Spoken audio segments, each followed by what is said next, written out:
What is monetary policy? Monetary policy refers to the set of actions taken by the nation's central bank to influence the money supply in the economy, to control inflation and support economic growth.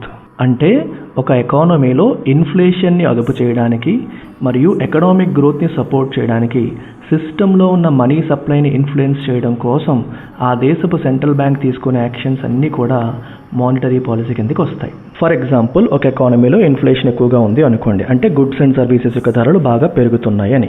అవి అదుపు చేయాలి అంటే వాటికి ఉన్న demand తగ్గాలి, అంటే ప్రజల చేతుల్లో ఉన్న మనీ సప్లై తగ్గాలి, అంటే ప్రజలు బ్యాంకుల నుంచి తీసుకునే లోన్స్ తగ్గాలి లేదా డబ్బున్నవాడు బ్యాంకుల్లో డిపాజిట్ చేసుకోవాలి. ఇది జరగాలి అంటే వడ్డీ రేట్లు పెరగాలి, అంటే ఆర్బీఐ వడ్డీ రేట్లు పెంచుతూ తీసుకునే నిర్ణయం అనేది మానిటరీ పాలసీ కిందకి వస్తుంది. ఎల్టీఎక్స్ క్లాసెస్లో యూపీఎస్సీ ఆన్లైన్ 24,000కి, ఆఫ్లైన్ 28,000కి లైఫ్ టైం వ్యాలిటీతో లభిస్తుంది.